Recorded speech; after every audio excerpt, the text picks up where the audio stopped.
हाँ बेटा देखो एक बार, तो ये मैं बोल रहा था पिछले क्लास में कि लिंकेज आइसोमेरिज में क्या होता है और ये क्या होता है ना। तो लिंकेज के बाद अगला कुछ और एग्जांपल देख लो आप, कुछ और एग्जांपल देख लीजिए आप लोग, सब लोग देख लीजिए एक बार, समझ लीजिए सब कुछ, तो समझ में भी आ जाएगा। और आसान बहुत है ये, आसान बहुत है, तो कोई टेंशन नहीं होगा आपको, आराम से क्वेश्चन बन जाता है, ठीक है ना। तो नेक्स्ट एग्जांपल देखिए, जैसे मान लो लिखा है COHCN थ्राइस, COHCN थ्राइस, और यहाँ लिखा है NH3 थ्राइस, COHCN थ्राइस और NH3 थ्राइस। देखो तो इसमें लिंकेज हो पाएगा क्या? COHCN थ्राइस, NH3 थ्राइस, क्या इसमें लिंकेज हो पाएगा? Yes sir. क्यों होगा linkage? HCN sir, HCN।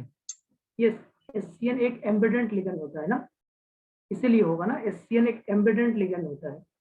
Yes sir. ये एक एम्बेडेंट लिगेंड होता है, इसीलिए HCN में यहाँ पे आपका लिंकेज आइसोमेरेज हो जाएगा। और कोई बच्चा इसको अगर बनाएगा, मान लो अभी मान लो लिंकेज आइसोमेरेज बनाने का मन करेगा, तो क्या क्या कर सकता है, क्या क्या पॉसिबिलिटी है इसमें लिंकेज का, बताओगे आप मुझे, क्या क्या पॉसिबिलिटी है, कोई बताएगा? NCS कर देंगे सर। NCS sir. हाँ, ये तो ये पॉसिबिलिटी HCN ट्वाइस रख के एक यस NCS, सर, एक NCS कर दो, एक NCS करके इसे नंबर्स निकालने में आसानी होगा, आगे निकालवाएंगे आपसे। अभी एक बार बता देते हैं कि एक HCN को एक NCS कर दो और दो HCN ऐसे रखो। और क्या पॉसिबिलिटी हो सकता है इसमें, और पॉसिबिलिटी क्या हो सकता है कि एक HCN रखें और दो NCS कर दें, ये भी पॉसिबिलिटी है कि नहीं है, बताओ। Yes sir. और साथ में NH3 ट्वाइस कर दें। और क्या पॉसिबिलिटी है, तीनों को आप NCS कर दें, ये भी एक पॉसिबिलिटी है।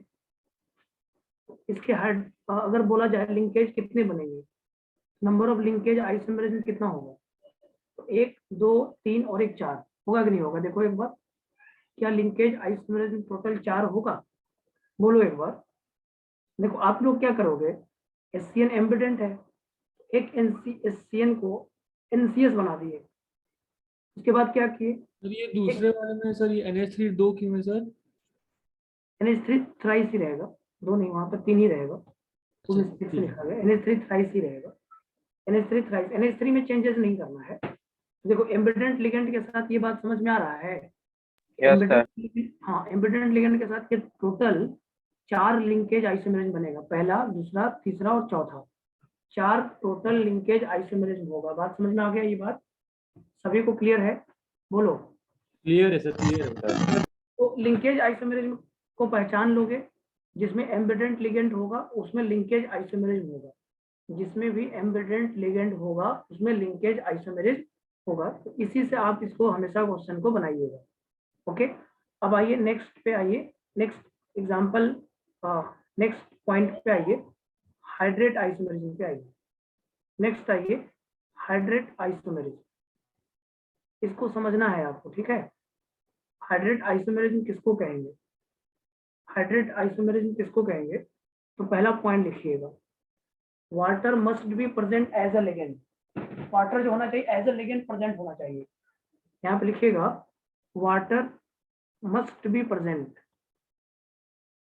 present as a ligand, water must be present as a ligand, water ligand में प्रेजेंट होना चाहिए, वाटर लिगेंड में प्रेजेंट होना चाहिए, ठीक है।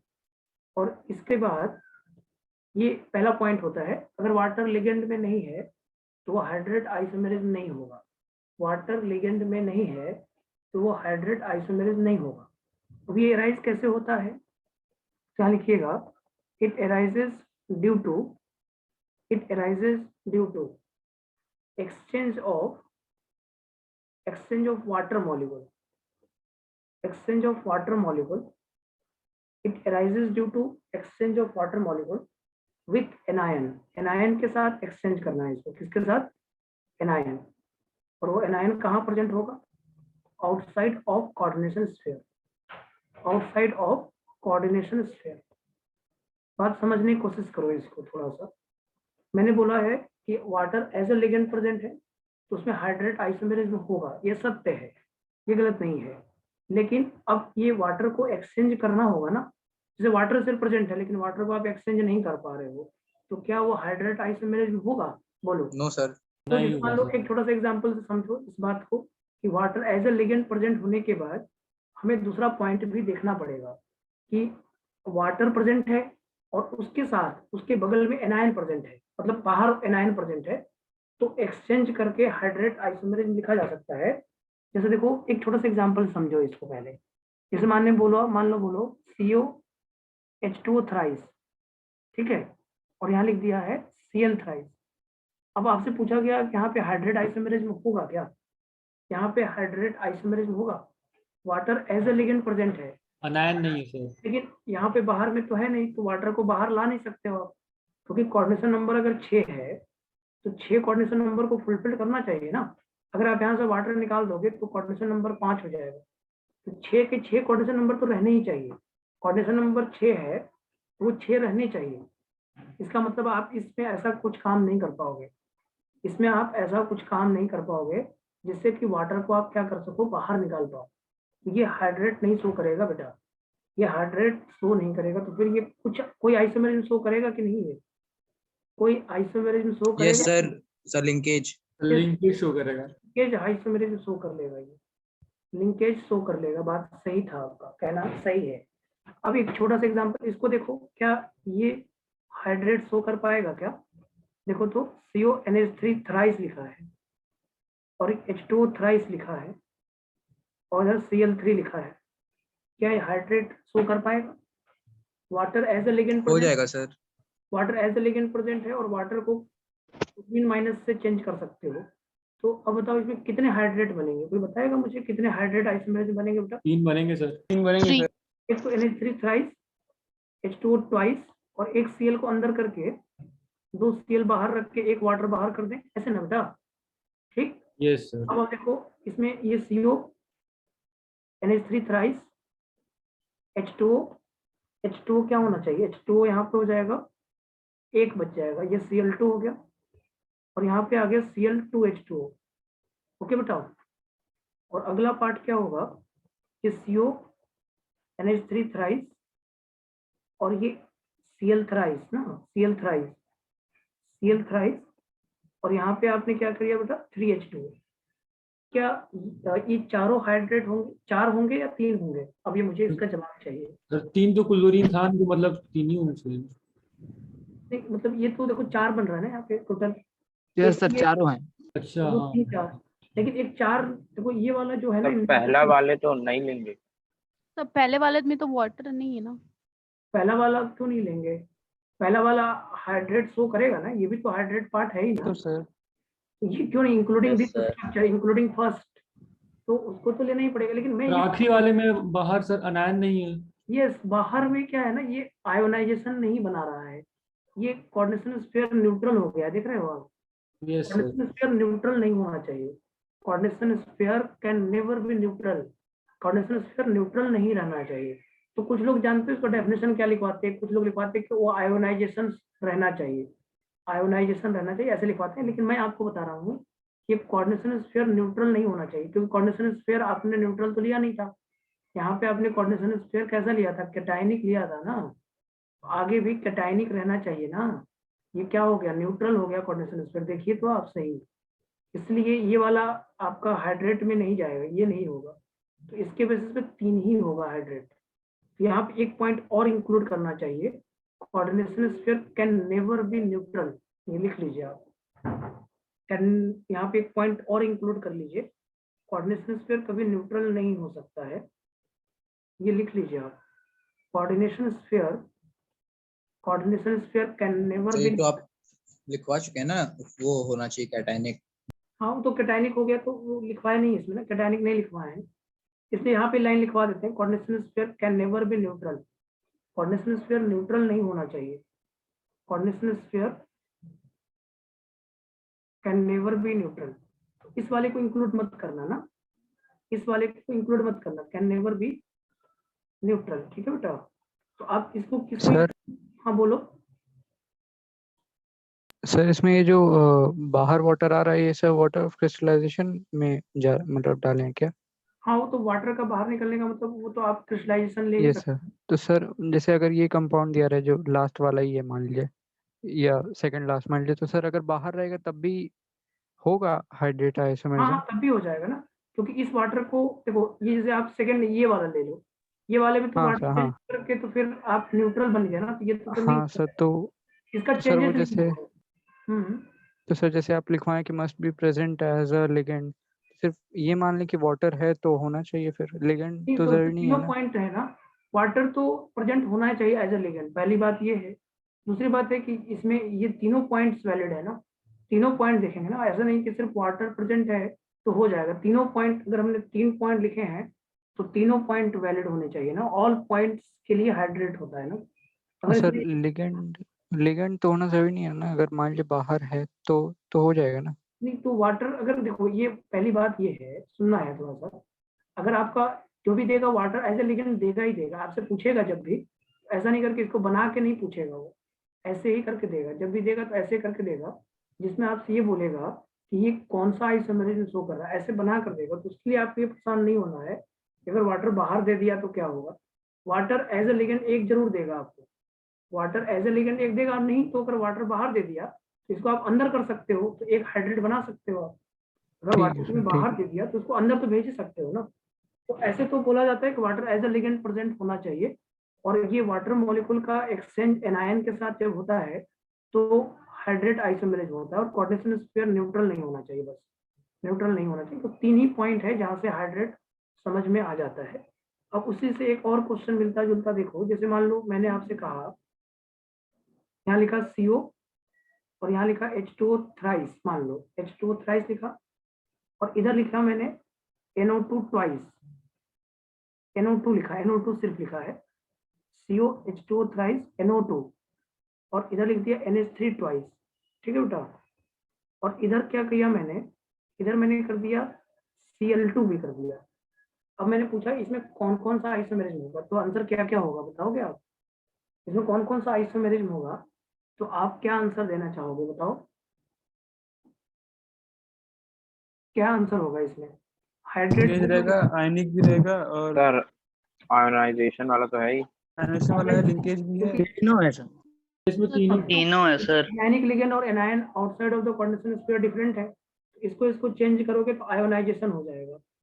एक तो आयोनाइजेशन हो गया, आयोनाइजेशन, और ये एम्बिडेंट भी है, एम्बिडेंट भी है तो लिंकेज भी हो गया, और water as a ligand present है, इसको चेंज भी कर सकते हो आप, इसलिए हाइड्रेट भी हो गया। इसमें तीनों आइसोमेरिज्म हो जाएगा। क्या क्या होगा, आयोनाइजेशन, लिंकेज और प्लस हाइड्रेट। नहीं देखो एकदम सिंपल वे में समझ लो, सिंपल वे में Yes, sir. समझना सही रहेगा। आप सिंपल वे में समझिए कि वाटर एज ए लिगेंड हो, पहली बात तो ठीक है ना, तीनों पॉइंट वैलिड हो तो आपका हाइड्रेट हो जाएगा। यहाँ पे देखो वाटर को हम एक्सचेंज कर सकते थे, NO2 को Cl के साथ एक्सचेंज कर सकते थे, और NO2 एम्बिडेंट भी है, इसलिए इसमें तीनों आइसोमेरिज्म होगा, एक आयोनाइजेशन भी होगा, हाइड्रेट भी होगा और लिंकेज भी होगा। सर क्योंकि हाँ बोलो। सर ये तीनों में सर पॉजिटिव ही होना चाहिए, वो क्या नाम है उसका? कोऑर्डिनेशन स्फीयर ये देखो लिंकेज के लिए जरूरी नहीं होता है, लिंकेज को तो कहीं बाहर भेजना नहीं है ना, बाहर भेजने के लिए तो भाई आप समझदार हो, हाँ सर, हाँ तो उसमें कोऑर्डिनेशन स्फीयर कैटायनिक चाहिए ही चाहिए ना, बाहर नहीं भेजना है ना आपको। लिंकेज में तो NO2 को कहीं नहीं भेजना है, इसी NO2 को ONO लिख देना है बस, यस। नाइट्रोजन डोनर को ऑक्सीजन डोनर में बदल देना है, बस इतना ही करना है। तो उसको बाहर से लेना देना नहीं है, तो बाहर से आपको कोई मतलब नहीं होगा, लिंकेज में बाहर से मतलब नहीं होता है, लेकिन आयोनाइजेशन को बाहर से मतलब है, और हाइड्रेट को भी बाहर से मतलब है, क्योंकि चेंजेस तो बाहर से है ना। तो बाहर से चेंजेस के लिए क्या हो गया आपका, अगर ये कोऑर्डिनेशन स्फीयर कैटायनिक नहीं होगा तो बाहर कैसे चेंज करोगे आप बताओ, न्यूट्रल पे आप चेंज कर दोगे, चेंज ही नहीं कर सर पाओगे। हाँ बोलो। सर आप कल एक कंडीशन लिखवाए थे ना कि अगर बाहर और अंदर सेम हो, सेम एनायन हो तो नहीं लेकिन में होगा। भी, तो हाँ सर, अगर मान लीजिए अंदर सर 2-3 है और उसमें से एक सेम है, बाहर बाहर जो बाहर है वो भी अंदर है, और सर 1-2 और हैं, तो सर हो जाएगा फिर। तब हो जाएगा, तब तो हो ही जाएगा ना। जैसे तुम ये कह रहे हो, जैसे मेरा जो आपका क्वेश्चन ये है, मेरे हिसाब से जो आपने बोला है समझा है, वो आप ये बोलना चाह रहे हो मुझसे कि सर ऐसा अगर कंपाउंड हो, जैसे आप ये बोलना चाह रहे हो, जो मैं समझ रहा हूँ, जैसे आप ये बोल रहे हो जो H2O है, मान लीजिए सर ये 3 है, और उसके बाद आप बोल रहे हो कि सर यहाँ पे NO2 भी है, NO2 ट्वाइस भी है, NO2 ट्वाइस ले लो, NO2 ट्वाइस ले लो, या फिर कुछ और ले लो, NO2 ले लो, NO2 ट्वाइस ले लो, ये Cl ले लो, NO2 ट्वाइस Cl ले लो, और यहाँ पे आप ये बोल रहे हो कि सर यहाँ पे Cl2 है। यस सर, हाँ समझ सर। करो ऐसा दिया है, मान लो ये ऐसे ऐसा दिया है, तो ये NO2 और Cl चेंज कर सकता है ना, ये एनायनिक लिगेंड इसको यस ले सर। लेंगे, इसको एनायन ले लेंगे तो चेंज हो जाएगा। एम्बिडेंट भी है, वाटर भी चेंज हो सकता है, तो यहाँ पे भी सब आइसोमेरिज्म होगा, एक क्लोरीन से फर्क नहीं पड़ता है ना। हाँ, अगर ये क्लोरीन होता और ये वाला लिगेंड एनायनिक नहीं होता तो फिर तो बात नहीं बनती। फिर जैसे तुम्हारा ये वाला लिगेंड NH3 हो जाता तो फिर आयोनाइजेशन नहीं हो पाता।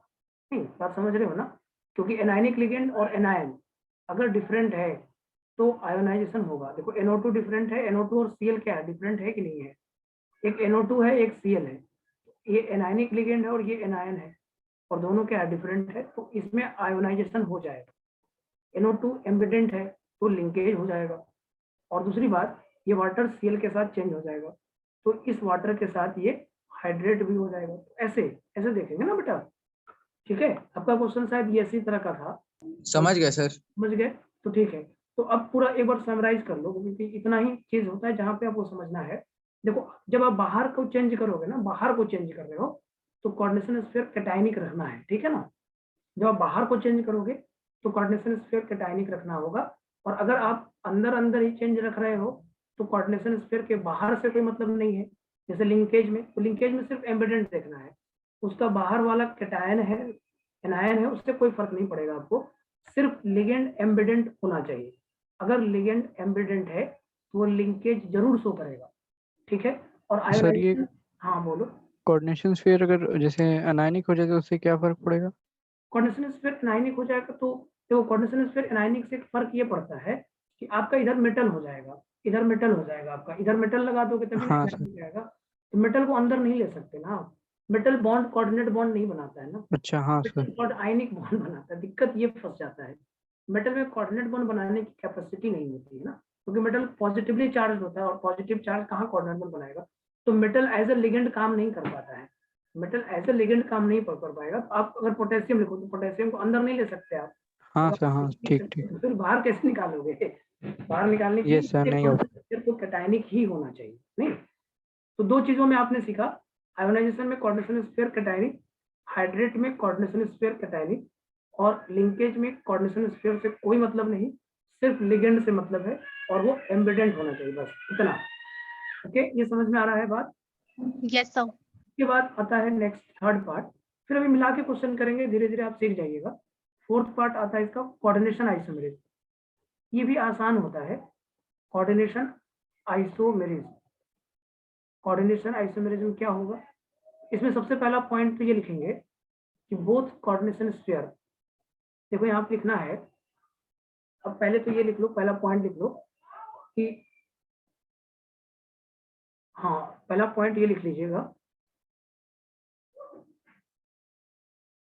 पहला पॉइंट में लिख लो कोऑर्डिनेशन स्फीयर जो होगा, यहाँ पे देखो दोनों कोऑर्डिनेशन स्फीयर जो होगा वो एक कैटायनिक होगा और एक एनायनिक होगा, ठीक है ना।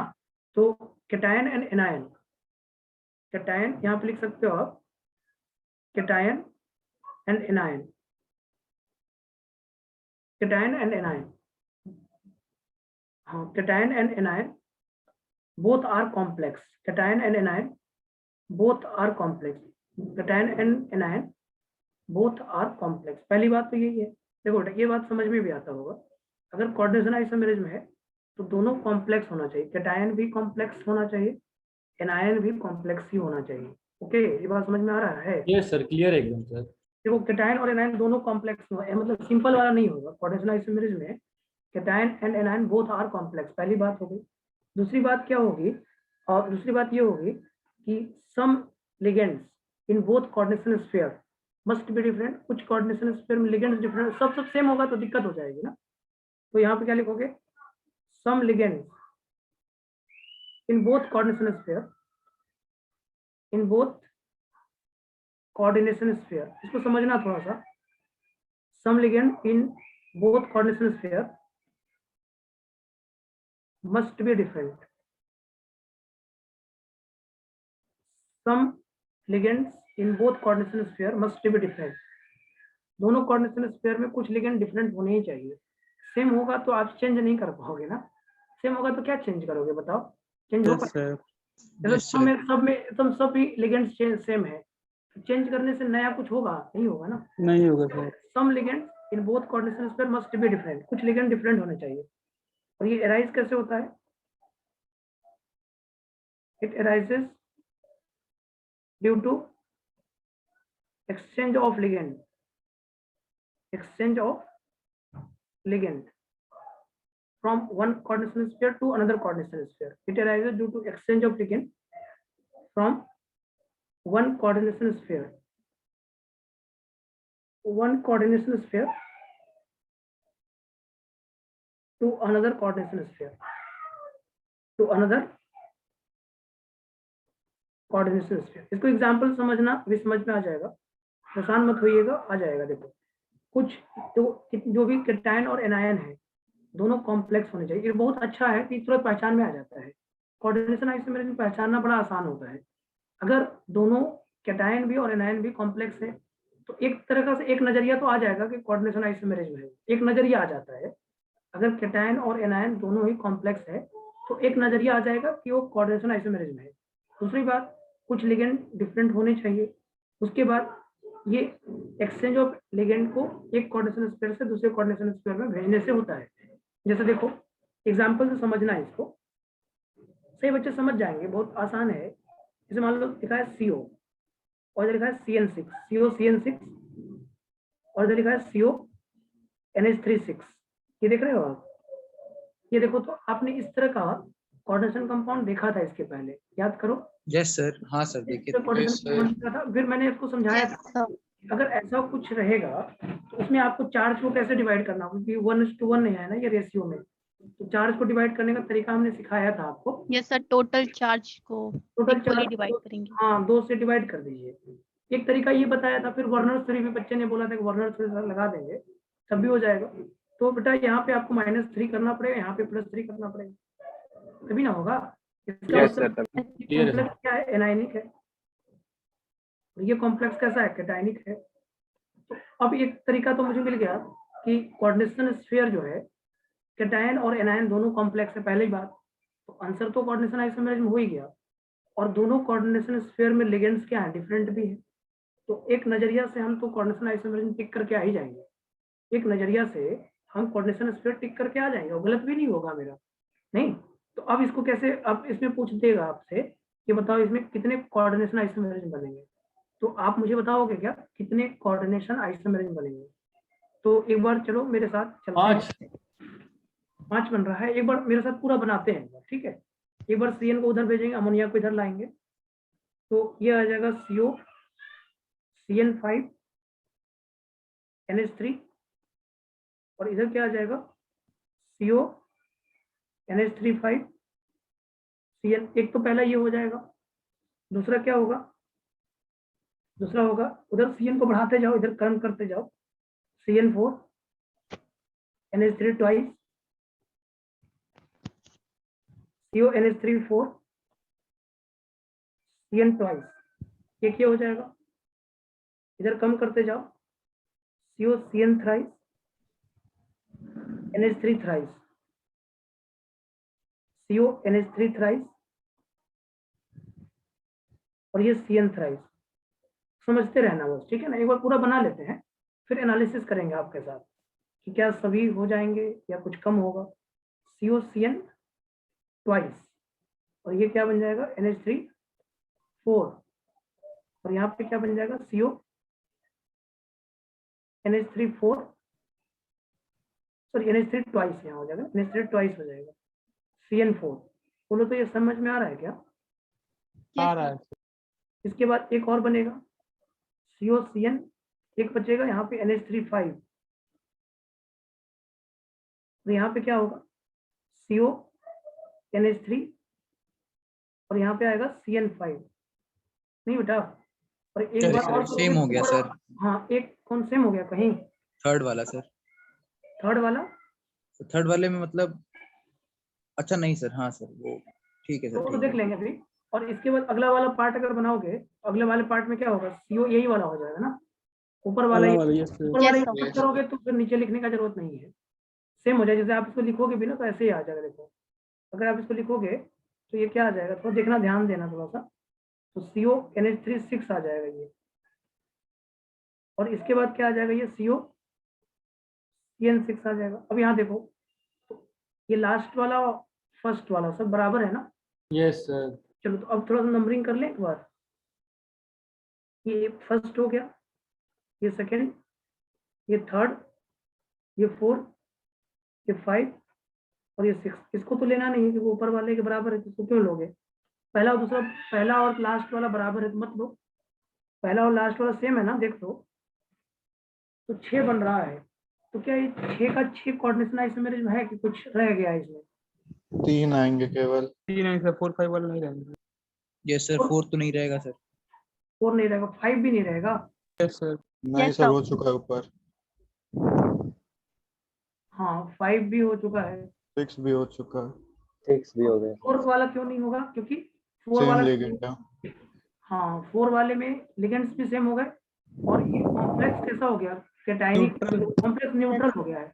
Neutral. ये न्यूट्रल हो गया, तो न्यूट्रल Yes, sir. कॉम्प्लेक्स तो लेना ही नहीं है आपको ना, न्यूट्रल हो गया। देखो बात समझ में आ रहा है। कोबाल्ट +3 था तो ये तो CN थ्राइस से ही +3 मिल जाएगा, यहाँ भी कोबाल्ट +3 था तो CN थ्राइस से ही मिल जाएगा। तो ये कॉम्प्लेक्स न्यूट्रल हो गया, तो 4 वैलेंट नहीं होगा, और 5 और 6 सेम हो गया, तो ये भी Yes, sir. वैलेंट नहीं होगा। तो वैलेंट सिर्फ और सिर्फ कितने होंगे, 3। 3.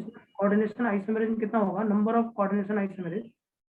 अगर नंबर ऑफ कोऑर्डिनेशन आइसोमेरिज्म की बात करूंगा मैं, नंबर ऑफ कोऑर्डिनेशन आइसोमेरिज्म जो होगा वो 3 हो जाएगा। समझ में आ रहा है।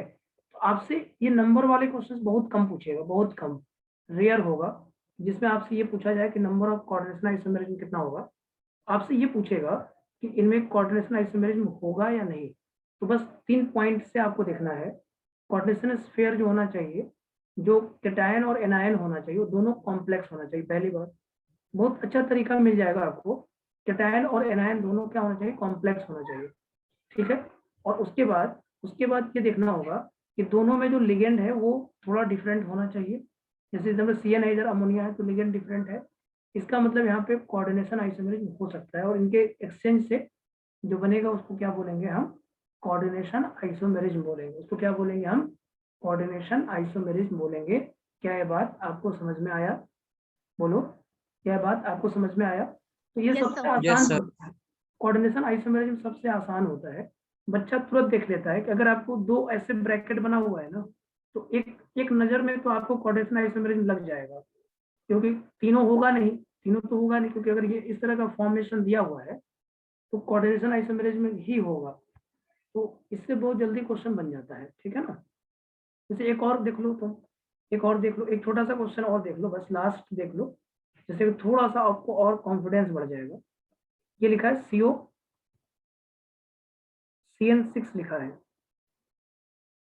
और यहाँ लिखा है CR, और यहाँ NH3 6 लिखा है, CO CN 6 और CR NH3 6। अब मैंने आपसे बोला कि बताओ बेटा इसमें कोऑर्डिनेशन आइसोमेरिज्म होगा क्या, तो क्या बोलोगे आप, क्या यहाँ पे कोऑर्डिनेशन आइसोमेरिज्म होगा, No, sir. नहीं होगा। क्यों नहीं होगा इसमें कोऑर्डिनेशन आइसोमेरिज्म, होगा सर, होगा. होगा सर। क्यों होगा. कोऑर्डिनेशन, देखो अभी मैंने बोला था कि कैटायन और एनायन दोनों कॉम्प्लेक्स होना चाहिए, तो यहाँ तो कॉम्प्लेक्स कैटायन -3 है, एनायन है, ये +3 है। ये कॉम्प्लेक्स कैटायन है, ये कॉम्प्लेक्स क्या एनायन, और ये कॉम्प्लेक्स क्या है कैटायन, तो क्यों नहीं होगा इसमें बताओ। और बस मैं लास्ट क्वेश्चन आपसे पूछ रहा हूँ जिसका जवाब भी आप ही को देना है, इसमें कितने कोऑर्डिनेशन आइसोमेरिज्म बनेंगे। सर इसमें आखिरी वाला केस जुड़ जाएगा सर, कोबाल्ट और क्रोमियम डिफरेंट, तो 4 बनने चाहिए सर। फिर जो हम लोग पिछले किए थे सर, मतलब 4 5, कोबाल्ट ही था, तो यहाँ पे डिफरेंट हो जाएगा। हाँ तो कहाँ पे डिफरेंट हो, 7 4 बनेंगे पे सर। 7 सारे 7 बनेंगे 7 सर। बनेंगे सर क्योंकि वो डिफरेंट हो गए ना, ये 7 cancel भी बच्चे नहीं और होंगे। उसमें एक न्यूट्रल आएगा बस, तो Yes, एक sir. न्यूट्रल आएगा, फिर न्यूट्रल देखो को हटा क्या देंगे। होगा। फंसेगा कब? जब 3-3 वाला जब जाएगा, देखो CN हाँ थ्राइस, सर। NH3 थ्राइस, फिर NH3 थ्राइस और CN थ्राइस, यस सर, एक न्यूट्रल न्यूट्रल आएगा। हो जाएगा। बस न्यूट्रल वाला उठाना है ना सर। न्यूट्रल वाले को नहीं लेना है, कॉम्प्लेक्स तुम्हारा न्यूट्रल थोड़ी ना हो जाएगा यार। अगर कोऑर्डिनेशन स्फीयर एनायनिक वो सर तब लेंगे उसको। किसमें? जैसे इसके पहले अभी खुद लिखवाया था ना कि न्यूट्रल में लेना है, तो अगर कॉम्प्लेक्स स्फीयर एनायनिक हो सर तब नहीं, तब एनायनिक का चलेगा। ये तो दोनों पार्ट रहेगा ना, एक कैटायन इसमें रहेगा, एक चलेगा ना एनायन सर, रहेगा। हाँ, हाइड्रेट वाले में चलेगा, हाइड्रेट वाले में। लास्ट वाले में हाइड्रेट वाले में सर कोऑर्डिनेशन स्फीयर एनायनिक नहीं चलेगा। नहीं, कंडीशनल स्फीयर एनायनिक हाइड्रेट वाले में नहीं चलेगा, ठीक है, ठीक एनायनिक से चेंज ही नहीं हो पाएगा, एनायनिक ठीक लोगे है, तो चेंज नहीं हो पाएगा ना, इसीलिए। ठीक है, ठीक है। इसमें तो दोनों, इसमें तो कैटायन एनायन दोनों एग्जिस्ट कर रहा है। मैं एक बार समझ लिख के बता देता हूँ, ये 6 कैसे बनेगा एक बार लिख के बता देता हूँ, क्योंकि इसमें बच्चा थोड़ा कंफ्यूज हो सकता है। एक बार मेरे साथ देख लो, प्रैक्टिस के लिए देख लो, बस एक बार प्रैक्टिस के लिए देख लो मेरे साथ। देखो ये CN5 हो गया और एक NH3 ले आओ, और ये क्या हो जाएगा? Cr NH3 5 हो गया, और ये CN, उसको और चेंज करते रहो थोड़ा थोड़ा। CN4 हो गया, NH3 ट्वाइस हो गया, NH3 4 हो गया, CN ट्वाइस हो गया, CO CN थ्राइस हो गया। अभी देखना है एक बार, थोड़ा सा एनालिसिस और करा देते हैं, थोड़ा सा कॉन्फिडेंस बढ़ जाएगा आपका, इसीलिए करा दे रहे हैं, क्योंकि आपके एक मॉडल में क्वेश्चन देगा, बहुत थोड़ा आता है, रेयर आता है क्वेश्चन। CN थ्राइस आ गया, ठीक। फिर क्या आएगा? ये CO CN ट्वाइस होगा, NH3 4 होगा, यहाँ पे Cr NH3 ट्वाइस होगा और CN 4 होगा,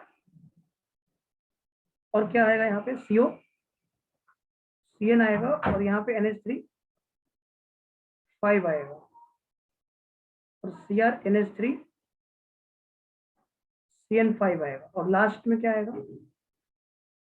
CO NH3 6 आएगा, और यहाँ पे क्या आएगा? Cr CN 6 आएगा, ये आएगा। देखो एक बार आप इसका एनालिसिस कर ही लो, एक बार एनालिसिस कर लो तो फायदा मिल जाएगा आपको। ये 1 हो गया, ये 2, ये 3, ये 4, ये 5, और ये 6, और ये 7, टोटल 7। लेकिन ये सातों में से कौन सा नहीं लेना होगा, बताओ तो? चौथा। The fourth. फोर्थ वाला नहीं लेना होगा, क्योंकि देखो ये 0 चार्ज, ये भी 0 चार्ज, तो फोर्थ वाला हो गया न्यूट्रल। तो न्यूट्रल तो नहीं ना ले लोगे, क्योंकि अभी तो लिखवाए हैं कॉम्प्लेक्स दोनों एनायन और कैटायन, कॉम्प्लेक्स कैटायन और एनायन होना चाहिए। ये तो न्यूट्रल हो गया, तो न्यूट्रल तो कोऑर्डिनेशन आइसोमेरिज नहीं होगा, इसका मतलब 1 2 3 4 वाला नहीं होगा। तब 5 वाला भी नहीं लेंगे। 5 वाला क्यों नहीं लेंगे? 5 वाला सेम है क्या? 5 वाला क्यों नहीं लेंगे बताइए? 5 वाला तो ले सकते हो आप, क्योंकि CN2 है, तो यहाँ पे आपको +1 करना पड़ेगा, और यहाँ पे -1 करना पड़ेगा, नहीं करना पड़ेगा? Yes sir. ये तो कॉम्प्लेक्स कैटायन और कॉम्प्लेक्स एनायन है ना। सर जैसे थर्ड वाले से वो बस उसमें चेंज ही तो थोड़ा हुआ है। थर्ड वाले में क्या हुआ है? तो जैसे थर्ड वाले में CN4 इधर इस साइड है, राइट साइड है, लेफ्ट साइड है, और उसमें राइट साइड हो यहाँ पे गया। मेटल चेंज हो गया ना, ये कोबाल्ट है, क्रोमियम है, अच्छा ये ठीक है। कोबाल्ट में CN4 है, और यहाँ पे देखिए तो अगर 5 में देखिएगा तो क्रोमियम में CN4 है, दोनों में अंतर है ना। ये कोबाल्ट दोनों होता तब तो फिर वही वाला ऊपर वाला हो जाता। फिर अगर कोबाल्ट, हाँ बोलिए सर। तो फिर जैसे ये दोनों जिसमें कॉम्प्लेक्स होंगे, तो सर इसमें फिर आयनाइजेशन वाला और हाइड्रेट वाला तो नहीं हो पाएगा ना? हाइड्रेट तो देखो 2 में कैसे होता भी नहीं है। हाइड्रेट वाला मतलब एक कोऑर्डिनेशन स्फीयर होना चाहिए, 2 कोऑर्डिनेशन स्फीयर में हाइड्रेट नहीं देखते हैं। ये 2 कोऑर्डिनेशन स्फीयर दिया है ना, 2 कोऑर्डिनेशन sir. स्फीयर में कभी हाइड्रेट नहीं होता है, पहले समझ लो आप। एक कोऑर्डिनेशन, हमने बोला कि ये तो पहले आसान होता है, कोऑर्डिनेशन आइसोमेरिज तो ज्यादा आसान होता है, कोऑर्डिनेशन आइसोमेरिज में दिक्कत ही नहीं है। कोऑर्डिनेशन आइसोमेरिज में देख लो, दोनों कॉम्प्लेक्स होता है तभी वो कोऑर्डिनेशन होता है, और हाइड्रेट में दोनों कॉम्प्लेक्स नहीं होता है, एक कॉम्प्लेक्स होता है और दूसरा सिंपल होता है, समझो। और तो सर आयनाइजेशन हो पाएगा?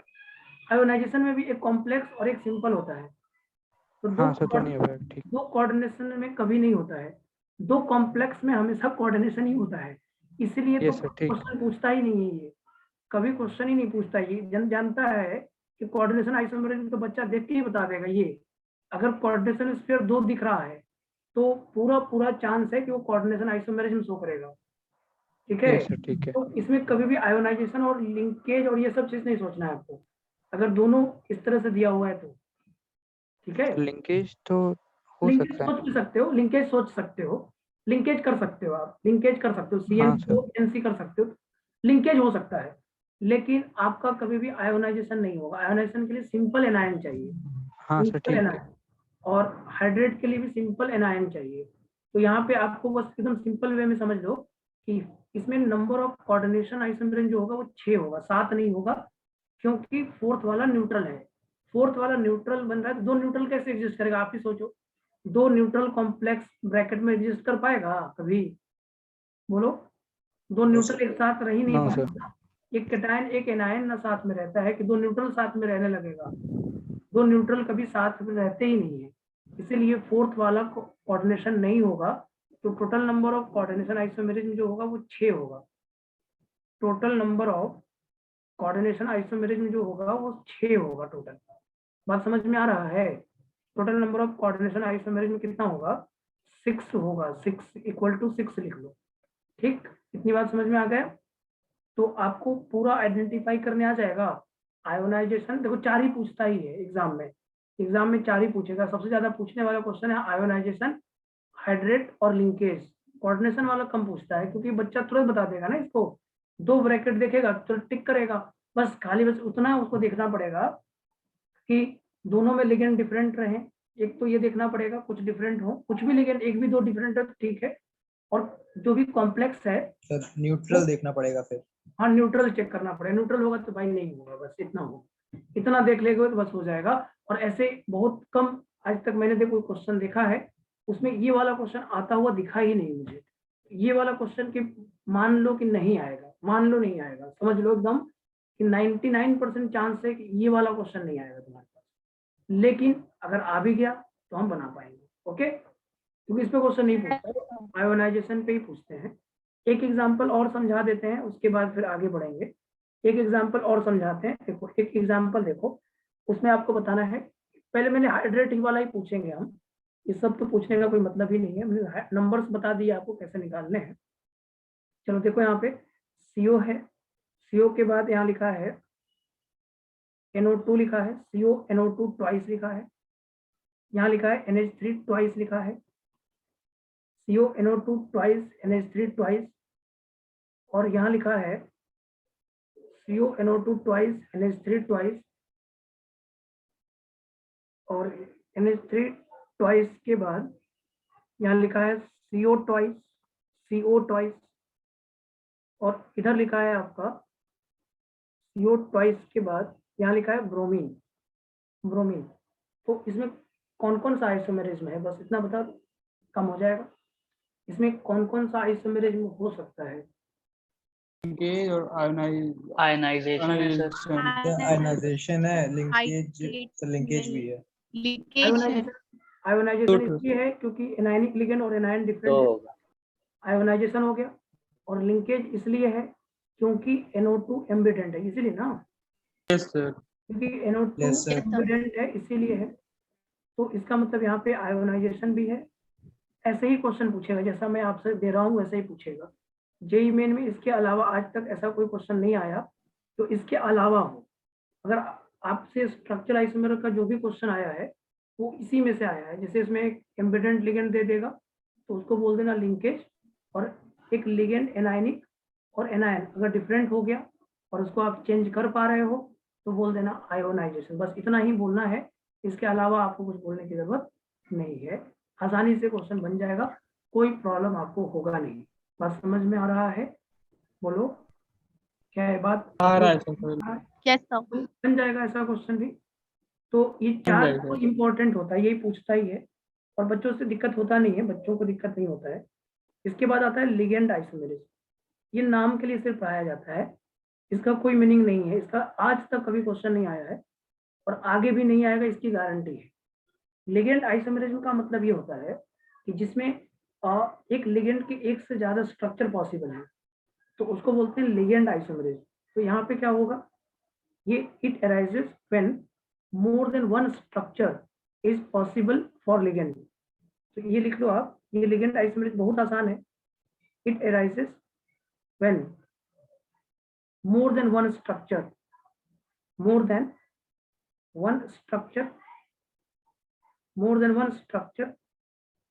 is possible for ligand।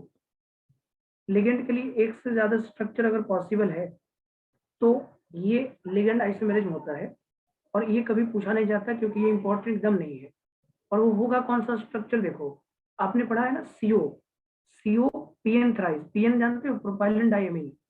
Propylene diamine को हमने एक ऐसे बनाया था, प्रोपेन 1,2 डाइएमीन, अगर आपको याद हो तो। यस सर, याद Yes, sir. 1,3 डायनेमिक और 1,2 1,2 डाइएमीन ये है ना, NH2 थ्राइस इसको बोलते हैं। CO NH2 थ्राइस और +3 मान लो यहाँ लगा दिया, तो ये प्रोपेन 1,2 डाइएमीन है। तो इसको क्या बोल सकते हैं, प्रोपेन 1,3 भी कर सकते हैं। ये प्रोपेन 1,3 है, ये 1,3 डाइएमीन है। इसको Yes, 1,2 भी कर सकते हो आप, 1,2 भी तो कर सकते हो। तो इसको आप ऐसे बना सकते हो, yes, CH3 CHNH2 और CH2NH2, और इसको थ्राइस कर सकते हो और +3 कर सकते हो। ये क्या बन गया, प्रोपेन 1,2 डाइएमीन। इसका मतलब ये लिगेंड आइसोमेरेज हो गया कि नहीं हो गया। अगर लिगेंड के एक से ज्यादा स्ट्रक्चर पॉसिबल होगा तो लिगेंड होगा, और ये इंपॉर्टेंट नहीं है, ये क्वेश्चन नहीं आएगा आपके पास। देखो यहाँ पे लिगेंड का एक से ज्यादा स्ट्रक्चर पॉसिबल हो गया कि नहीं हो गया। एक प्रोपेन 1,3 डाइएमीन है और एक प्रोपेन 1,2 डाइएमीन है। तो एक से ज्यादा स्ट्रक्चर जब पॉसिबल होता है तो उस आइसोमर को बोलते हैं लिगेंड आइसोमेरेज। उस स्ट्रक्चर को क्या बोलते हैं, लिगेंड आइसोमेरेज। तो it arises when more than one structure is possible for ligand. ये तब होता है जब एक से ज्यादा स्ट्रक्चर लिगेंड के लिए पॉसिबल होता है। तो देखो प्रोपेन 1,3 डाइएमीन और प्रोपेन 1,2 डाइएमीन, इन दोनों में 2 स्ट्रक्चर है कि नहीं है, बोलो क्या इन दोनों में लिगेंड का 2 स्ट्रक्चर है। अगर 2 लिगेंड 2 स्ट्रक्चर है, इसलिए इस आइसोमर को क्या बोलेंगे, लिगेंड आइसोमेरेज। इस पे ज्यादा क्वेश्चन डिस्कस नहीं करना मुझे, ये क्वेश्चन एक भी आपके मॉडल में नहीं है। हाँ बोलिए। अमीन में वाले डबल एम होगा कि सिंगल एम ही रहेगा? सिंगल एम रहेगा। जैसे अमोनिया अकेला होगा तब डबल एम होगा, क्योंकि NH3 अमोनिया से आता है, हाँ हाँ इसलिए ठीक। डबल एम होगा। और अगर अमोनिया किसी के साथ आ रहा है तो एमीन के फॉर्म में आएगा वो, एमीन ना। ओके, हाँ सर ठीक। तो लिगेंड आइसोमेरेज में समझ में आ गया। और छठा नाम है आपका कोऑर्डिनेशन पोजीशन है, ये भी नहीं पूछता है, ये भी इंपॉर्टेंट नहीं है। जो इंपॉर्टेंट नहीं है उसको आप चाहो तो हटा सकते हो, ये आज तक नहीं पूछा है और आगे भी नहीं पूछेगा। और ये भी आसान है, लेकिन कोऑर्डिनेशन पोजीशन आइसोमेरेज में जब भी होता है तो ब्रिज लिगेंड में होता है। तो यहाँ पे तो पहले यही लाइन लिखना होता है, this type of isomerase is present in bridge ligand. ये लिख लीजिए पहले तो, this type of isomerase, this type of isomerase is present in bridge ligand. This type of isomerase is present in bridge ligand. ये bridge ligand में present होता है। This type of isomerase is present in bridge ligand. Coordination position isomerase में किसमें होता है, bridge ligand में होता है। किसमें होता है, bridge ligand में। जहाँ bridge वाला आपने पढ़ा था ना, coordination position isomerase में था वो, जिसको आपने पढ़ा था उसकी नेमिंग म्यू एमाइडो, म्यू हाइड्रोक्साइडो, ऐसे वाला याद आ रहा है क्या, बोलो तो। आ रहा है सर, आ रहा है। Yes, sir. इसी में आता है ये coordination Yes, sir. Position isomerase. अब जैसे वो कैसे होगा, अब ऐसे होगा, देखो जैसे लिखा है CO, यहाँ लिखा है NH3 ट्वाइस, देखना बेटा, और इधर लिखा है आपका OH, इधर लिखा है NH2, और इधर लिखा है CO और Cl2, COCl2 लिखा है। इसमें कौन सा आइसोमेरेज होगा, कोऑर्डिनेशन पोजीशन आइसोमेरेज। कैसे होगा, इस अमोनिया को NH3 को इधर ले आओ, Cl को यहाँ ले आओ, तो भाई ऐसा हो जाएगा। देखो CO NH3, यहाँ पे Cl आ जाएगा, यहाँ OH, यहाँ NH2, यहाँ पे CO, यहाँ पे Cl, एक और एक NH3 आ जाए बेटा, ये होगा, इसको बोलेंगे coordination position isomerase. This type of isomerase present in bridge ligand, इसी में होता है। तो भाई ये तो आसान हो गया, इसको पहचानने में आसानी है कि नहीं, तो इसलिए दोनों नहीं Yes, पूछता sir. है, इसलिए दोनों नहीं पूछता है। और दोनों आगे भी कभी नहीं आएगा, क्योंकि ये एग्जाम के पॉइंट से इंपॉर्टेंट नहीं है और ये एनसीईआरटी में दिया भी नहीं है। एनसीईआरटी में अगर आप देखिएगा तो लिगेंड और कोऑर्डिनेशन पोजीशन आइसोमेरिज्म का कोई जिक्र ही नहीं है एनसीईआरटी के अंदर। तो कम से कम उनको एनसीईआरटी के बियॉन्ड बहुत ज्यादा तो जाएंगे नहीं, वो एनसीईआरटी के इर्द गिर्द ही घूमते हैं। मतलब एनसीईआरटी में चीजें कम एक्सप्लेन किया होता है, लेकिन वो लिख देता है ना, थोड़ा भी लिखा रहेगा ना, हेडिंग भी होगा ना छोटा सा, तो वो क्वेश्चन बना सकते हैं वहां से। लेकिन हेडिंग भी ना हो तो फिर क्वेश्चन बनाने में दिक्कत आ जाती है। तो लिगेंड और कोऑर्डिनेशन पोजीशन आइसोमेरिज्म से क्वेश्चन बनता भी नहीं है, क्वेश्चन ही नहीं बनता, बनाएंगे क्या।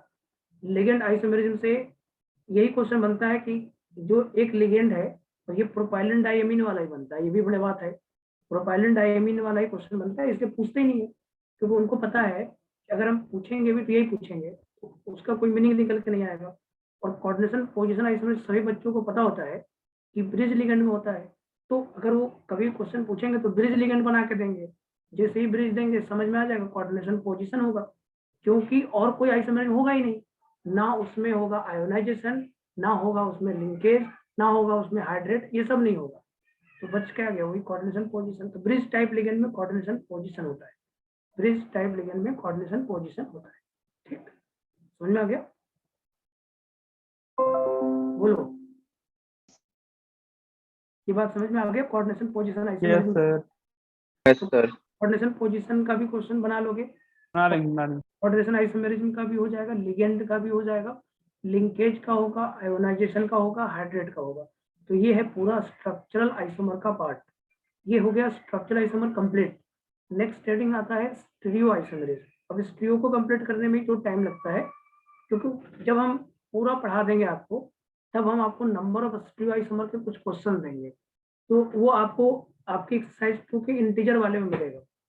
आपके एक्सरसाइज 2 के इंटीजर वाले में बहुत सारा क्वेश्चन दिया है, 3-4, तो वो अनुमान लगा लोगे आप। जैसे मैं एक बार क्वेश्चन कराऊंगा ना तो सब क्वेश्चन बन जाएगा, फिर एक क्वेश्चन कराने से पूरा क्वेश्चन बन जाएगा, टेंशन वाली बात कहीं नहीं है। अब आप रेजोनेंस में पूछोगे सर क्या पूछता है, तो रेजोनेंस में कोऑर्डिनेशन आइसोमेरिज्म का नंबर पूछता है, पहला ये पूछेगा कोऑर्डिनेशन आइसोमेरिज्म के नंबर कितने होंगे, ये पूछेगा। दूसरा पूछेगा कि देखो अब ये स्ट्रक्चर वाले क्वेश्चन इधर मैंने जो देखा है, क्या रेजोनेंस के अंदर देखा है या फिर मैंने जेई एडवांस के अंदर देखा है और मेंस के अंदर भी देखा है, वो स्ट्रक्चरल से पूछ ही नहीं रहे क्वेश्चन। स्ट्रक्चरल आइसोमर के क्वेश्चन बहुत कम आ रहे हैं, रेयर हो रहे हैं। मान के चलो कि ये लगभग 7-8 साल से हो रहा है ऐसा, ये 1-2 साल की बात नहीं बता रहा हूँ, 7-8 साल से स्ट्रक्चरल आइसोमर का क्वेश्चन ही नहीं आया एग्जाम में। लगभग 8 साल हो गया, जेई एडवांस में तो आया ही नहीं, 7 साल हो गया होगा, 8 साल हो गया होगा, जिसमें जेई एडवांस में स्ट्रक्चरल आइसोमर का क्वेश्चन नहीं आया। तो जो भी आया है वो स्टीरियो का आया, और आप हर साल समझ लो, हर साल स्टीरियो आइसोमर का क्वेश्चन, हर साल। तो स्टीरियो तो देखो जेई एडवांस का फेवरेट टॉपिक मानते हैं वो, स्टीरियो आइसोमेरिज्म तो क्वेश्चन वो देते ही देते हैं, इसलिए हम लोगों को बड़ा ध्यान से पढ़ना है कि स्टीरियो आइसोमेरिज्म कैसे देखते हैं, और हम आपको बहुत सारा ट्रिक बताएंगे जिसके बेसिस पे आप स्टीरियो के क्वेश्चन बहुत सही बनाओगे, गलत कभी नहीं होगा। देखो कैसे, अब यहाँ पे पहले तो स्टीरियो आइसोमेरिज्म को लिख ले, डेफिनेशन लिख ही चुके हैं। अब स्टीरियो आइसोमेरिज्म में 2 पार्ट की बात करनी है, एक तो है ज्योमेट्रिकल आइसोमेरिज्म और एक है ऑप्टिकल आइसोमेरिज्म। तो पहला तो हम लोग हेडिंग करेंगे ज्योमेट्रिकल आइसोमेरिज्म पे। देखो ज्योमेट्रिकल आइसोमेरिज्म कैसे दिखाएंगे आप, अब यहाँ पे तो रेस्ट्रिक्टेड एटम नहीं लगा सकते हैं, ठीक है ना, यहाँ तो पाई बॉन्ड वगैरह भी नहीं है कि हम यहाँ पे रेस्ट्रिक्टेड रोटेशन लगा दें। तो यहाँ पे अरेंजमेंट डिफरेंट होने का तरीका क्या होगा, फिर अरेंजमेंट डिफरेंट होने का क्या तरीका होगा, सोचो तो थोड़ा सा। ज्योमेट्रिकल आइसोमेरिज्म कब होगा, जब लिगेंड के बीच का बॉन्ड एंगल चेंज होगा ना, तभी होता है ज्योमेट्रिकल आइसोमेरिज्म, अन्यथा नहीं होगा। अगर लिगेंड के बीच का बॉन्ड एंगल चेंज हो जा रहा है, क्योंकि अरेंजमेंट डिफरेंट होना चाहिए, तो अरेंजमेंट डिफरेंट यहाँ पे कैसे देखोगे, सब तो सिंगल बॉन्ड ही है, तो अरेंजमेंट डिफरेंट होगा एंगल के बेसिस पे ही, तो अरेंजमेंट डिफरेंट होगा एंगल के बेसिस पे, तो उसमें होता है ज्योमेट्रिकल आइसोमेरिज्म। तो यहाँ पे बस वही लिख देता हूँ, बस हो जाएगा, उससे डेफिनेशन पूरा बन जाएगा ज्योमेट्रिकल आइसोमेरिज्म का। यहाँ पे लिख सकते हो इट अराइजेस व्हेन द, यहाँ पे लिखना इट अराइजेस, इट अराइजेस, सब कुछ पूरा डेफिनेशन कैसे लिखोगे, कोई अगर आपको ज्योमेट्रिकल आइसोमर का डेफिनेशन लिखने के लिए बोलेगा तो आप क्या लिखोगे, same molecular formula, same structural formula but different arrangement of atom in space. Different arrangement of ligands कह दो, arrangement of Yes, sir. Ligands तो बस काम लिगेंड से खत्म। हाँ आ जाएगा। लिगेंड्स का डिफरेंट अरेंजमेंट कैसे देखोगे? एंगल के थ्रू ही देखोगे ना, कहाँ से देखोगे तुम बताओ? अगर कोई डिफरेंट अरेंजमेंट की बात करेगा तो कोई मान लो ऐसे लगा हुआ है, जैसे कोई दो लिगेंड है और 90 डिग्री पे लगा है, तो उसको 180 पे कर सको, तभी ना डिफरेंट अरेंजमेंट। 90 पे फिर से रख दोगे तो डिफरेंट अरेंजमेंट। Yes. अगर दो लिगेंड 90 पे है तो अगर फिर से 90 पे रख दोगे तो डिफरेंट अरेंजमेंट है कि same arrangement? No sir. Same. Same है सर। कोई 90 पे रखा है तो उसको 180 पे रखो, इसी से ना पता चलेगा ज्योमेट्रिकल आइसोमेरिज्म। Yes sir. इसका कोई तरीका है नहीं। तो अगर कोई ज्योमेट्रिकल आइसोमेरिज्म बोर्ड में लिखना होगा कैसे लिखेंगे? Same molecular formula, same IUPAC name, but different arrangement of ligand by the angle, by differ in the angle between the ligands. नहीं, तो हम यहाँ पे ज्यादा नहीं लिख रहे हैं, सादे लिख रहे हैं, सीधे लिख रहे हैं। It arises due to differ in the angle between the ligand, due to differ in the angle, differ in the angle between ligand। नहीं, it arises due to differ in the angle between ligand। ligand के बीच में angle different हो जाता है तो geometrical isomerism हो जाएगा। Okay, बस आपको एंगल डिफरेंट देखना, और कोई उपाय ही नहीं है आपके पास ज्योमेट्रिकल देखने का। अरेंजमेंट डिफरेंट का तरीका यही हो सकता है कि जब दो लिगेंड हैं और वो 90 पे है तो वो 180 पे चले जाए या कुछ अदर एंगल पे चले जाए तो डिफरेंट अरेंजमेंट दिएगा। जैसे आप मान लो लिनियर ज्योमेट्री है मेरे पास, थोड़ा मुझे बताना, अगर मेरे पास लिनियर ज्योमेट्री है, मेरे पास लिनियर ज्योमेट्री है और मेरे पास एक मेटल है और इसमें दो लिगेंड है L1 L2, बताओ इसमें ज्योमेट्रिकल आइसोमेरिज्म हो पाएगा? L1 L2 दो लिगेंड है और मेरे पास एक मेटल एटम M है, बस मैं ये पूछ रहा हूँ क्या इसमें ज्योमेट्रिकल आइसोमेरिज्म होगा? इसका जवाब दोगे आप? बोलो, कोई बच्चा कहेगा हाँ सर क्यों नहीं होगा? देखिए सर, No sir. अगर आप इसको बनाइएगा, सर इधर L2 लिख दीजिए, इधर L2, तो क्या फर्क पड़ गया? इसमें क्या चेंज हुआ? No sir. कोई चेंज नहीं दिख नहीं रहा। होगा। तो इसमें एंगल चेंज नहीं होगा, चाहे आप कुछ भी कर लो। 180 है, 180 रहेगा तो नो GI। लिनियर ज्योमेट्री में GI नहीं होता है, लिनियर ज्योमेट्री में GI नहीं होता, चाहे आप लिगेंड को कहीं से कहीं उठा कर रख दो, उनके बीच में। सर इसमें हाँ, एंगल उसका देखा जाएगा ना, दोनों लिगेंड्स का। यस, दोनों लिगेंड का ही देख रहा हूँ, वही तो मैं लिखा, it right differ in the angle. तो यहाँ पे अगर मेटल से चाहे जिस एंगल पे करे तब भी वही रहेगा, सेम ही रहेगा। कुछ भी करोगे कहाँ जाओगे भाई? लिनियर ज्योमेट्री 180 डिग्री एंगल होता है, कितना भी हाँ खींच सर। के कुछ भी करोगे Yes, तो सब यही होना है। तो लिनियर ज्योमेट्री में GI नहीं होता है, पहली बात। चलो ट्रायंगुलर में बताओ, triangular geometry, triangular planar geometry, क्या इसमें GI होगा? तो आप कहोगे सर क्यों नहीं होगा? ये देखिए, ये M है, मैं तीनों लिगेंड डिफरेंट बता रहा हूँ आपको, L1 L2 L3। आप इसको चेंज करो, आप L1 की जगह पे L3 कर दो, क्या नहीं, सेम ही होगा सर। नहीं होगा ना, क्योंकि सबके बीच का एंगल 120 डिग्री है, similar yes angle. Sir, change. कुछ भी करोगे तो कुछ नहीं होगा, इसमें भी GI नहीं होगा, ट्रायंगुलर ज्योमेट्री में भी GI नहीं होता है। फिर मैंने बोला ठीक है भाई, टेट्राहेड्रल में होगा क्या? टेट्राहेड्रल Yes, में? हो सर। अच्छा ठीक है, कैसे होगा टेट्राहेड्रल में? नहीं हो। टेट्राहेड्रल में 4 लिगेंड होता है और L1 है, L2 है, L3 है और L4 है। आप लिगेंड को कहीं से कहीं उठा दो, क्या मेटल दिखा तो सेम ही बना। सबका एंगल 109 डिग्री Yes, sir. होता है, चाहे वो L1 Yes, L2 के sir. बीच का हो, चाहे L1 L2 के बीच का हो, चाहे L4 को यहाँ रख दो, सबके बीच का एंगल 109 डिग्री 28 मिनट ही होता है। तो टेट्राहेड्रल ज्योमेट्री में भी GI नहीं होता है भाई, नो GI। कहीं भी चेंज करोगे तो 109 डिग्री 28 मिनट से बदल नहीं पाओगे।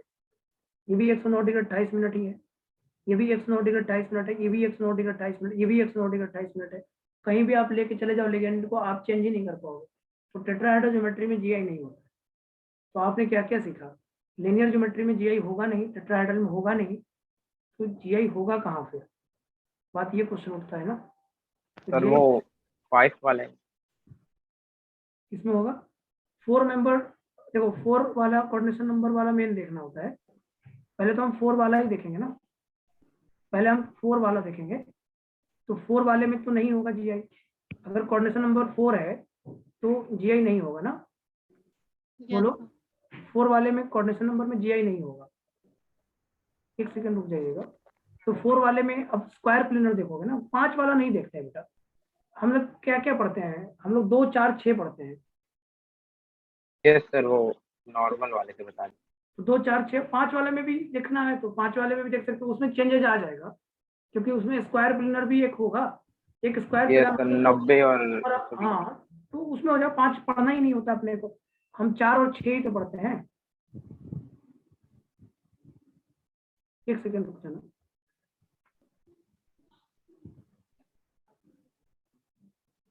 चार और 6 के लिए अगर आप बात करोगे तो टेट्राहेड्रल में तो सीधे निकल गए आप, तो पूरा काम हो गया आपको। अगर टेट्राहेड्रल ज्योमेट्री है तो उसमें कभी भी जीआई नहीं होगा, टेट्राहेड्रल ज्योमेट्री में कभी भी जीआई नहीं होगा।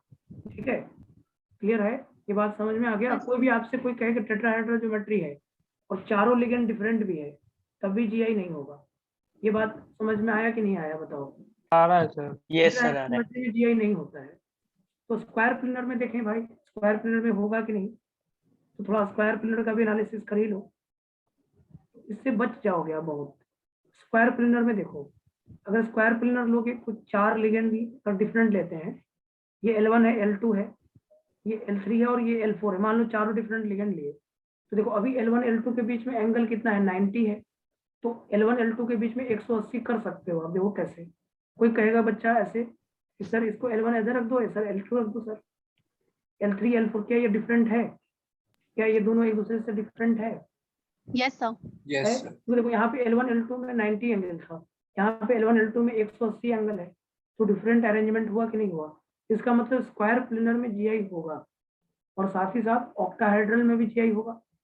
स्क्वायर प्लेनर में जीआई होगा तो ऑक्टाहेड्रल में तो ऐसा ही बनता है ना, 2 और Yes, बढ़ sir. जाएंगे। तो अगर स्क्वायर प्लेनर में जीआई हो रहा है तो ऑक्टाहेड्रल में भी जीआई होगा। तो अब मैं बॉन्डेड हो गया, मैं समझ गया कि अगर कोऑर्डिनेशन नंबर 4 है तो टेट्राहेड्रल में जीआई नहीं होगा।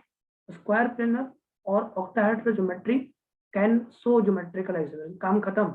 मतलब एक स्क्वायर प्लेनर की हम ज्योमेट्रिकल आइसोमेरिज्म पढ़ेंगे आपके साथ और एक पढ़ेंगे ऑक्टाहेड्रल के साथ जीआई, बस पूरा कंप्लीट हो गया भाई एक साथ। आप समझ लीजिए, आपको लिनियर ज्योमेट्री देगा, आप बोलिएगा नहीं होगा जीआई, क्यों चेक करना है भाई? आपसे बोले ट्रायंगुलर प्लेनर, बोलिएगा नहीं होगा जीआई, बोलेगा टेट्राहेड्रल, बोलेगा नहीं होगा जीआई, तो जीआई होगा कहाँ? सिर्फ और सिर्फ square planar octahedral geometry can show geometrical isomerism. ये लिख लीजिए आप। अब हम बारी बारी से स्क्वायर प्लेनर के टाइप्स पढ़ेंगे, टाइप पढ़ेंगे, उसका ध्यान रखिएगा बस। एक बार मेरे साथ खाली बस आपको देख लेना है, बाद में उसकी प्रैक्टिस करनी है, उसको याद नहीं करना है कहीं से। बहुत लोग याद करवा देते हैं, याद करके क्या फायदा होगा? देखो यहाँ पे अगर मैं बोलूँ square planar and octahedral, square planar and octahedral geometry, square planar and octahedral geometry can show geometrical isomerism, can show geometrical isomerism. बात समझ लो आप। देखो कौन ज्योमेट्रिकल आइसोमेरिज्म शो करेगा? सिर्फ स्क्वायर प्लेनर और ऑक्टाहेड्रल, इसके अलावा कोई भी ज्योमेट्रिकल आइसोमेरिज्म शो नहीं करता है बेटा। केवल स्क्वायर प्लेनर और ऑक्टाहेड्रल ज्योमेट्रिकल आइसोमेरिज्म शो करेगा। तो स्क्वायर और octahedral geometry can show GI. तो चलो आप चलते हैं geometrical isomerism in square planar, अब इसमें जज करते हैं ना। चलो अब हेडिंग दो, अब का हेडिंग इंपॉर्टेंट है, अब हेडिंग इंपॉर्टेंट होगा। यहाँ लिखोगे geometrical isomerism in square planar, इसको समझते रहेंगे आप। अब यहाँ से मेरे साथ बने रहना होगा आपको, यहाँ से आपको बहुत ध्यान से चीज़ों को सीखना होगा। एक बार सीख जाओ, फिर उसके बाद क्वेश्चन कुछ भी आएगा तो आप टाइप लिखना और उसके बाद आंसर लिख देना तुरंत। जैसे देखो मान लो मैंने लिया पहला टाइप और मैं बोला कि MA4 टाइप है। A4 का मतलब क्या है? 4 सिमिलर मोनोडेंटेड। ये क्या है? Monodentate ligand. ये क्या है? Monodentate ligand. ठीक है बेटा, ये क्या है? मोनोडेंटेड लिगेंड और चारों सेम है। क्या इसमें जीआई होगा MA4 में? बोलो बेटा। नो क्या सर। MA4 नहीं सर। आप कोई डिफरेंट कर ही नहीं पाओगे भाई, कोई अरेंजमेंट अलग है ही नहीं। कहीं भी ए को लेके जाओगे, कहीं भी कहोगे कि नहीं सर मैं ए को सर इधर कर दूं, उधर कहाँ करोगे यार? कोई उपाय है आपके पास कुछ करने का? नहीं होगा। तो पहले में तो जीआई नहीं होगा, नो जीआई। अगर चारों सेम लिगेंड आ गया तो जीआई नहीं बोलना। जैसे अगर कोई कहे कि PTCl4 2 minus, PTCl4 2 minus MA4 type है कि नहीं है बताओ? PTCl4 2 माइनस MA4 टाइप तो PTCl4 स्क्वायर प्लेनर भी है, क्या GI होगा? बोलो। No sir. नो नहीं है। MA4 टाइप में GI नहीं होगा। चलो ऐसे बढ़ाते जाते हैं टाइप। एक बार टाइप को मेरे साथ देखना है बस, उसके बाद आपकी प्रैक्टिस इतनी हो जाएगी कि फिर आपको दिक्कत नहीं होगा। MA4 टाइप में GI नहीं होगा। चलिए आ जाइए, MA3B टाइप में GI होगा क्या? MA3B टाइप में GI होगा क्या? No sir. MA3B। No sir. तो फिर बच्चे बोलेंगे कि सर एक बार देख ही लीजिए। तो आप इसका अरेंजमेंट भी प्रोबेबिलिटी से भी चल सकते हो आप। जैसे कोई कॉम्बिनेशन बताओगे तो क्या बनेगा, ये देखो AA AB, इसके अलावा कुछ बन सकता है? दूसरे के साथ सर एंगल सेम ही रहेगा उसका। कोई करे मतलब अगर आपके अरेंज कोई प्रोबेबिलिटी कहे कि बनाओ भाई, आप इसको प्रोबेबिलिटी से आप एक अरेंजमेंट बनाओ, तो आप बोलोगे सर A और AB। दूसरा कोई मैंने पूछा दूसरा कोई, बोलोगे नहीं सर, फिर से यही आएगा। तो दूसरा कोई नहीं बना पा रहे हो, इसका मतलब इसमें GI नहीं होगा, तभी नहीं बना पा रहे हो। बोलो। तो यहाँ पे मतलब क्या होगा, ये AA है, ये AB है, कहीं भी चेंज करके ले जाओ सब बात बराबर। यस यहाँ सर, पे क्या होगा, कुछ नो नहीं होगा। GI, no GI। जैसे कोई आपसे कहता है कि भाई बेटा बताओ PTCl3 है, PTCl3 है और I है, PTCl3 I है और 2 माइनस दिया हुआ है, इसमें GI होगा? क्या बोलिएगा? No sir. MA3B टाइप है, GI नहीं होगा। बस एक बार टाइप देख लो बस मेरे साथ, तो काम हो जाएगा। इसके बाद आपको कुछ करने की जरूरत नहीं पड़ेगा। MA3B। अब आ जाइए MA2B2। अब इसमें बताओ GI होगा, तो आप प्रोबेबिलिटी बनाओ, प्रोबेबिलिटी बनाओ। कोई बच्चा कहेगा सर AA और एक B बनेगा सर, फिर एक बच्चा बोलेगा AB तो बनेगा सर। इसमें GI Yes, 2 sir. होगा, इसमें होगा। इसमें GI 2 कोई भी होगा। नहीं। और कुछ बन सकता है क्या? प्रोबेबिलिटी बताओ। No sir. AABB। देखो इसको ऐसे बनाओ, अगर आप इसको डायग्राम में बनाओगे तो A के सामने A, B के सामने B, इसमें क्या होगा? AB, A के सामने B, A के सामने B। देखो जब सिमिलर लिगेंड 180 पे होता है उसको ट्रांस बोलते हैं, और जब सिमिलर लिगेंड 90 पे होता है उसको सिस बोलते हैं। ये बात तो आप पहले जानते हो। क्लियर? सामने सामने 90 पे सिस और अपोजिट है तो ट्रांस। अपोजिट ट्रांस होता ही है हमेशा, तो 180 वाला अपोजिट हो गया ना, ट्रांस हो गया। और ए सामने से आ गया ना 90 पे, तो सिस हो जाएगा, cis trans. Number of GI कितना होगा इसमें? MA2B2 में नंबर ऑफ GI कितना होगा बोलो? 2। तो होगा। तो मैंने पूछा कि भाई, अब थोड़ा सा क्वेश्चन मैंने पूछा कि भाई NiCl2Br2 और यहाँ पे -2, कितने GI होंगे इसमें? 2 सर। तो होगा ना, NiCl2Br2 -2, 2 GI होगा ना? Yes sir. यस। पक्का? आदित्य 2 GI होगा ना?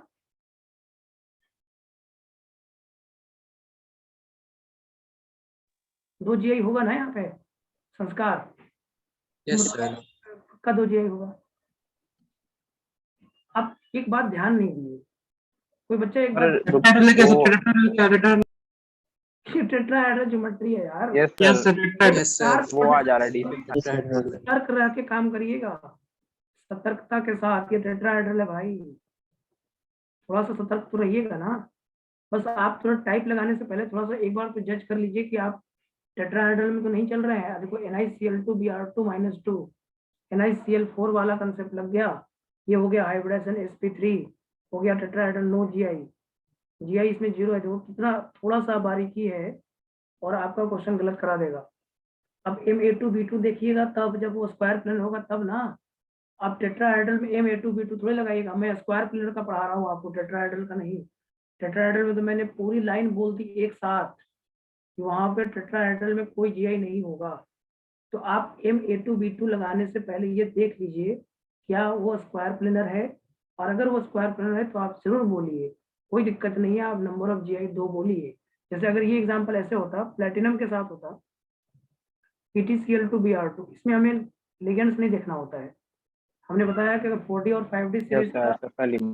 CMA है तो लिगेंड्स नहीं देखते उसमें, DSP2 है या नहीं है, और ये टाइप क्या है, MA2B2 है कि नहीं है। और अगर ये MA2B2 है तो इसमें नंबर ऑफ GI 2 होगा। थोड़ा सा फर्क है, और क्वेश्चन में इतना आंसर वेरी कर जाएगा। थोड़ा सा फर्क को समझना बहुत जरूरी होता है, अगर आप उसको समझोगे नहीं तो क्वेश्चन गलत हो जाता है। देखो थोड़ा सा ही बारीकी है, और जल्दीबाजी करके हम गलत करके आ जाएंगे। हमने देखा कि ये Ma2B2 बोल रहा है, लेकिन ये टेट्राहेड्रल है भाई, तो कोऑर्डिनेशन नंबर 4 पे सतर्क रहना है। कोऑर्डिनेशन नंबर 6 में ऐसी कोई दिक्कतें नहीं आएगी, लेकिन 4 के साथ दिक्कतें हैं। अगर कोई स्क्वायर प्लेनर है और टेट्राहेड्रल है तो टेट्राहेड्रल में जीआई नहीं होता है। पहले ये जज करना है कि वो टेट्राहेड्रल है कि स्क्वायर प्लेनर है। जब मैं ये क्लियर हो गया कि वो स्क्वायर प्लेनर है तो अपना टाइप लगा दूंगा, तो टाइप लगा के प्रोबेबिलिटी से क्वेश्चन बना दूंगा, प्रोबेबिलिटी से नंबर ऑफ जीआई वाला क्वेश्चन बनाऊंगा। अब आइए चौथे नंबर पे, Ma2BC, Ma2BC ऐसे दिया हुआ, Ma2BC दिया हुआ है। Ma2BC का कितने जीआई बनेंगे बताओ क्या? कॉम्बिनेशन बनाओ, AABC, और क्या बनेगा? और क्या बनेगा भाई? ABAC। इसके अलावा कुछ बन रहा है तो बताओ, ABAC। इसके अलावा कुछ और बनेगा कॉम्बिनेशन? और तो नहीं बनेगा। तो नंबर दो ही ऑफ बन रहा है सर। नंबर ऑफ जीआई इसमें भी कितना होगा? 2 ही होगा। तो इसको याद करने की जरूरत है क्या आपको? आपको क्या नहीं लगता है? सर, दिख जा रहा है। बस दिख जा रहा है। तो ये आप इसको बनाना चाहो तो ऐसे बना लो, ए के सामने ए है और फिर है ए के सामने ए, बी के सामने सी, बी के सामने सी है बेटा। और इसको बनाना चाहो डायग्राम में तो डायग्राम बना लो, यही ना हुआ? पहला वाला बन गया, ए के सामने है बी और ए के सामने है सी। देखो यहाँ पे ए और ए सिमिलर लिगेंड्स अपोजिट है तो ट्रांस हो जाएगा, और सिमिलर लिगेंड सेम साइड है तो सिस ट्रांस बनेगा ना। इसमें नंबर ऑफ जीआई 2 होगा और वो सिस ट्रांस होगा। ओके, समझ में आया? बोलो, A2BC में Yes 2 होगा। sir। अब देखो इसी में जो जेई में क्वेश्चन जो आया ना वो ऐसे आया है, चारों डिफरेंट लिगेंड में बताओ कितने जीआई बनेंगे। ये क्वेश्चन आया हुआ है 2015 में, ऑनलाइन में 2019 में, 2019 में भी और 2020 में भी। MABCD में कितने जीआई होते हैं बताओगे आप ही? नंबर बताओ, नंबर ऑफ जीआई इन कितने होंगे? 4 6 सर 6। 6। कॉम्बिनेशन बनाना है, अब कॉम्बिनेशन नहीं बना पा रहे हो सही। 4C2 sir 4C2। 4C2, बाप रे बाप, इतना तो मुझे भी नहीं आता। 4C2, तो 4C2 का मतलब हो गया फैक्टोरियल 4 और नीचे आ गया फैक्टोरियल 4 - 2 और इनटू फैक्टोरियल 2, ऐसे ना? Yes sir. Yes, sir। बहुत हो गया यार, 3 4 2 और नीचे 6 आ आ गया। रहा है सर, 6 आ रहा है। 6 आ रहा है सर। अरे मैंने वो कॉम्बिनेशन नहीं बनाने के लिए बोला है भाई, सिलेक्शन नहीं बोला है मैंने यार। 2 को सिलेक्ट करने के कितने तरीके होंगे ये मैंने बोला क्या आपसे? मैंने ये तो कभी लाइन ही बोला नहीं यार, मैंने कॉम्बिनेशन बोला। अब कहाँ मैथमेटिक्स पे आ गए यार, केमिस्ट्री में आएंगे सर। कितने आएंगे? 3। 3 सही आंसर है, वरुण सही बोल रहा है, 3 आंसर आएगा भाई। अब मैंने 2 का सिलेक्शन बोला, 4C2 का मतलब क्या होता है? 2 को सिलेक्ट करना और फिर उसको अरेंज करना, यही ना होता है? C2 का मतलब सेलेक्ट सर कर लिया सबको एक एक बार 90 और एक एक बार 180 पे जाके 3 आ जा रहा है। अब 4C2 करोगे तो गलत नहीं आ रहा है आपको? नहीं लग रहा है सही गलत है? आ रहा है सर, गलत आ रहा है। आप 2 का सिलेक्शन पे हम बात ही नहीं कर रहे ना यार, आप 2 को सिलेक्ट कर रहे हो तो फिर 2 को अरेंज भी करो, ऐसे ही होता है ना शायद कुछ। Yes sir. 4P2 और 4C2 का बड़ा कंसेप्ट रहता है, एक कॉम्बिनेशन वाला होता है और एक परमुटेशन वाला होता है। एक 4P2 होता है, एक 4C2 होता है। अगर आप उसको सिलेक्ट करके अरेंज कर दो तो किसमें जाता है? परमुटेशन में। यस सर, परम्यूटेशन सर, से किया जाता है। कॉम्बिनेशन तो में, सिलेक्ट करके रहने दो, मतलब अरेंज ना करो तो वो कॉम्बिनेशन में। कॉम्बिनेशन। मैंने भी थोड़ा थोड़ा पढ़ा है, थोड़ा थोड़ा याद आता है कभी कभी। चलो ठीक है, तो देखो AB होगा एक कॉम्बिनेशन, एक CD कॉम्बिनेशन होगा, एक AC होगा, एक BD होगा, एक AD होगा और एक BC होगा। इसके अलावा आप देख लो, चेक करके बता दो, अगर कोई है तो बताओ। नहीं सर, 3 ही आ रहा। ABCD AC BD AD BC, इसके अलावा कोई है कॉम्बिनेशन आपके पास? मेरे पास तो नहीं है, तो इसका मतलब ये 3 ही बनेगा भाई। आपको सिलेक्शन करने के लिए मैंने बोला ही नहीं कि आप सिलेक्शन करके और फिर उसको आप ऐसे रखो, तो वो मतलब नहीं है यहाँ पे। आप बस इसका अरेंजमेंट अपने हिसाब से सोच लो बस। एक तो बन गया AB और CD, और उसके बाद आ जाएगा आपका AC BD। डायग्राम बनाने की जरूरत भी नहीं है, ऐसे कोई फायदेमंद थोड़ी ना है।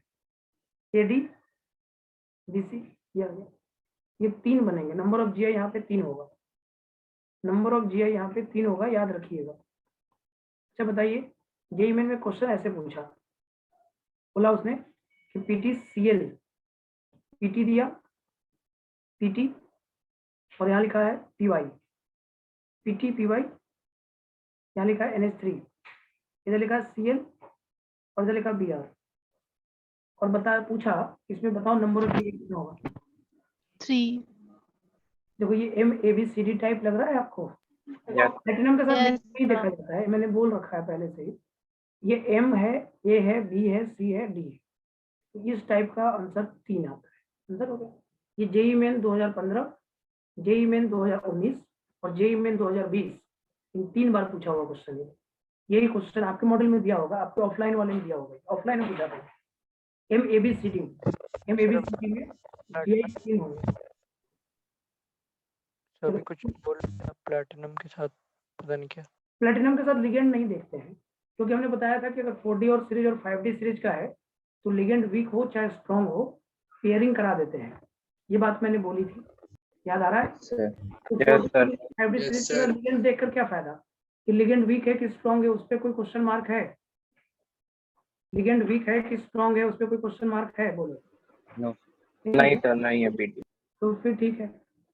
चलो अगर मान लो ये क्वेश्चन दे देता आपको, कहा कि NI है, Cl है, Br है, I है, F है, -2 है, बताओ इसमें कितने GI? No GI। क्यों? क्योंकि ये टेट्राहेड्रल है। नहीं, Yes, sir. सबसे पहले ये जज करना जरूरी है, तभी जाकर सही होगा, अन्यथा गलत हो जाएगा। यहाँ पे कोई GI नहीं होगा क्योंकि ये टेट्राहेड्रल ज्योमेट्री है। टेट्राहेड्रल ज्योमेट्री में कोई GI नहीं होता है। तो आप क्या इतनी बात सीखते हैं तो आपको याद करने की जरूरत है क्या? बोलो। आपको स्क्वायर प्लेनर में टाइप याद करने की जरूरत है?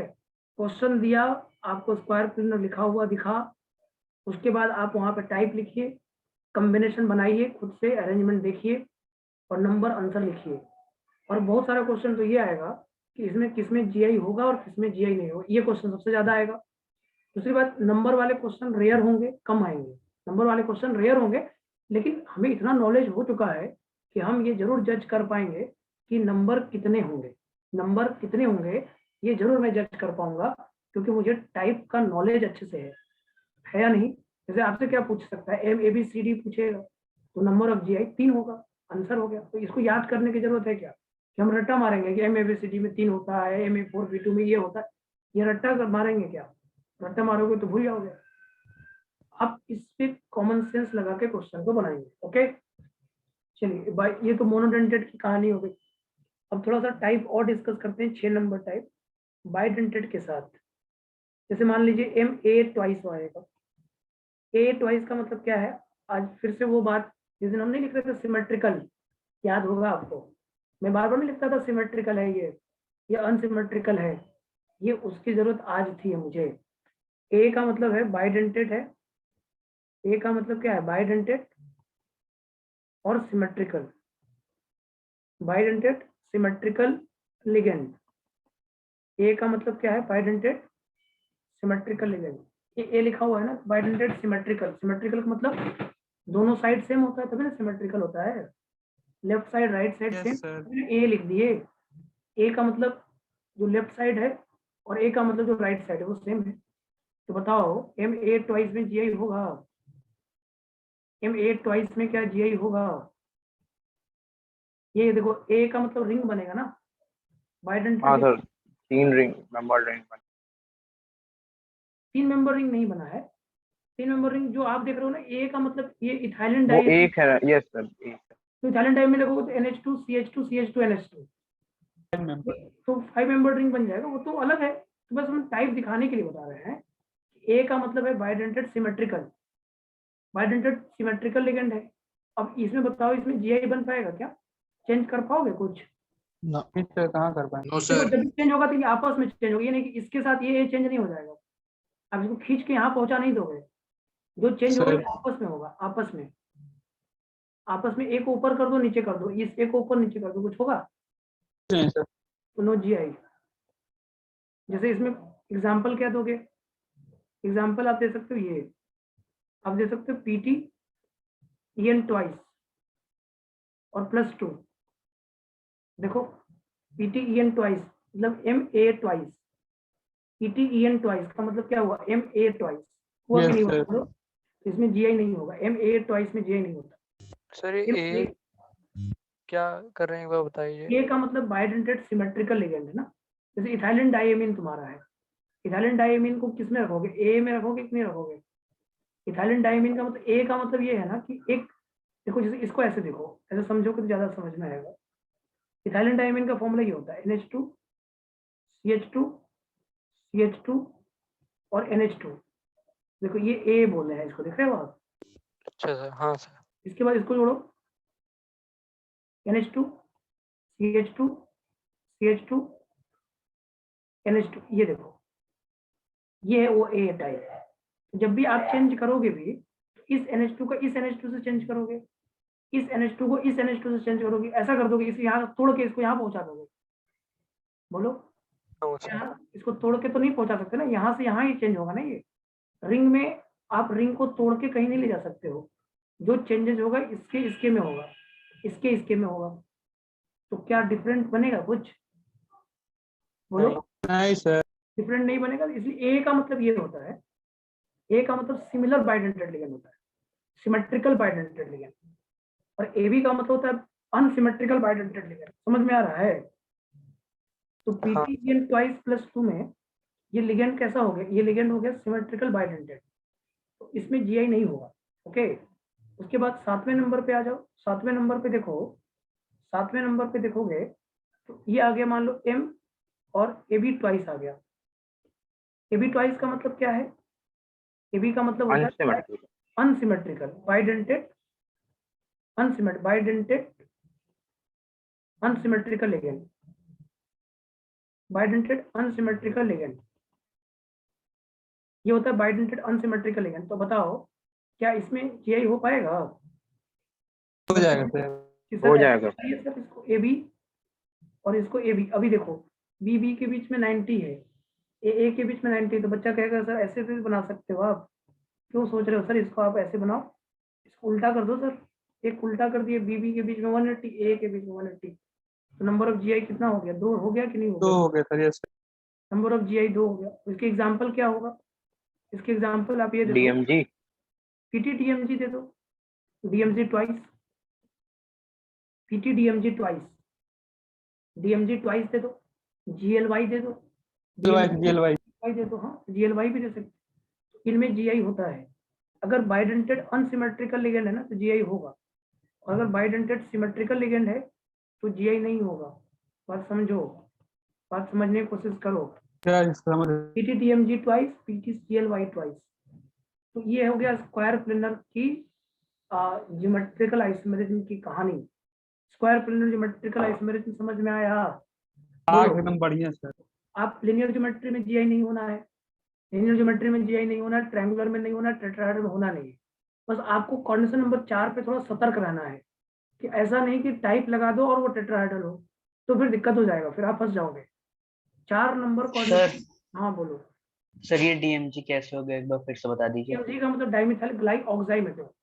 डाइमिथाइल ग्लाइऑक्साइमेटो का फॉर्मूला क्या होता है बताओ, ये फॉर्मूला बताए हैं हम। Dimethyl glyoximato, CH2।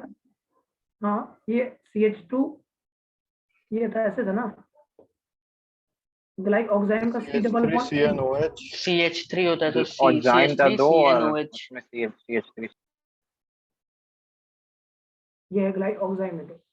Yes sir. ठीक बोले थे ना। तो देखो ये ऑक्सीजन डोनर है, oxygen donor. Yes sir. Yes. ये N donor, sorry not nitrogen donor लगा लो यहाँ पे, यहाँ बोले नाइट्रोजन डोनर लगा लो, यहाँ पे ऑक्सीजन माइनस डोनर लगा लो। डाइमिथाइल ग्लाइऑक्साइमेटो बाइडेंटेड होता है। अब एक नाइट्रोजन को जोड़ो, एक O माइनस को जोड़ो, तो इसके साथ क्या बन जाएगी, ये सिमेट्रिकल तो है नहीं, दिख रहा है सिमेट्रिकल है क्या, ये क्या ये सिमेट्रिकल नो है। सर। जब ये सिमेट्रिकल नहीं है बेटा तो इसमें क्या होगा, इसमें अच्छा GI ठीक है सर, ये समझ हो गया। जाएगा। देखो आप खुद देखो, AB ट्वाइस वाला है ना, AB वाले में GI होगा, A वाले में GI नहीं होगा। तो क्या आप स्क्वायर प्लेनर में GI देख लोगे क्या, अगर आपसे कोई पूछे स्क्वायर प्लेनर की GI बताओ, तो MA A2 B2 कुछ भी देगा, तो क्या आप GI देख लोगे, बोलो। देख लेंगे देख लेंगे। तो इसके बाद नेक्स्ट क्लास में पढ़ेंगे हम ऑक्टाहेड्रल की GI, और इसके पहले हम आपको कुछ होमवर्क भेज देंगे, ठीक है, जिसमें आपको करना होगा स्ट्रक्चरल वाला मेन होमवर्क देंगे, और जीआई वाला जो 4 क्वेश्चन नंबर वाला होगा, ओनली जीआई जो पूछा होगा उसमें दे देंगे, तो वो क्वेश्चन आपको मिल जाएगा और नेक्स्ट क्लास से खत्म हो जाएगा। नेक्स्ट क्लास में हम आपको, क्योंकि जीआई एक बार खत्म हो गया ना तो ऑप्टिकल में टाइम नहीं लगता है। ऑप्टिकल में क्या देखना है, पीओएस, और पीओएस का हम ट्रिक बता देंगे। एक ट्रिक जो है आपको पूरा ऑप्टिकल को समझा देगा। मतलब ज्योमेट्रिकल एक बार आप सीख लो, ज्योमेट्रिकल का ट्रिक ही है आपके पास, कॉम्बिनेशन बनाना क्या ट्रिक है। और उसके बाद जब ऑप्टिकल हम आपको स्टार्ट करेंगे तो ऑप्टिकल में ज्योमेट्रिकल का ही पार्ट लेके चलते हैं हम लोग। तो प्लेन ऑफ सिमेट्री वाला कंसेप्ट आएगा और सेंटर ऑफ सिमेट्री वाला कंसेप्ट आएगा। तो आप समझ लो कि आपको तुरंत आंसर मिल जाएगा, क्विक आंसर मिलेगा, क्योंकि मैं उसका ट्रिक बताऊंगा आपको कि कैसे किसी में प्लेन ऑफ सिमेट्री देखा जाता है, जल्दी कैसे देखा जाता है, बिना कोई स्ट्रक्चर बनाए हम प्लेन ऑफ सिमेट्री कैसे देख लेते हैं। तो ये बताएंगे तो आपका ऑप्टिकल भी खत्म हो जाएगा और आपके क्वेश्चन बनेंगे, दिक्कत नहीं होगा आपको। आइसोमेरिज्म का कोई भी क्वेश्चन में कोई दिक्कत नहीं आएगा, क्योंकि किसी बच्चे को दिक्कत नहीं आता तो आपको भी दिक्कत नहीं आएगा। ओके, तो एक तो ये लिख लीजिए आप, और नेक्स्ट क्लास का हेडिंग लिख लीजिए। नेक्स्ट क्लास का हेडिंग ये होगा, geometrical isomerism in octahedral geometry. ये नेक्स्ट क्लास में पढ़ेंगे, geometrical isomerism in octahedral geometry. इसको जरूर पढ़िए आप लोग, यहाँ तक पढ़िए, और उसके बाद नेक्स्ट क्लास इसकी बात करेंगे तो ये मजेदार होगा। और उसी के साथ हम ऑप्टिकल आइसोमेरिज्म की बात करेंगे। रिकॉर्डिंग आपको भेज देंगे, आपको यूट्यूब पे भी रिकॉर्डिंग मिलेगा और साथ ही साथ आपका इसका लिंक भी मिलेगा, क्योंकि क्लाउड मीटिंग रिकॉर्डिंग है। तो क्लाउड मीटिंग रिकॉर्डिंग का आपको लिंक भी मिलेगा और साथ में आपको यूट्यूब पे वीडियोज भी मिलेगा।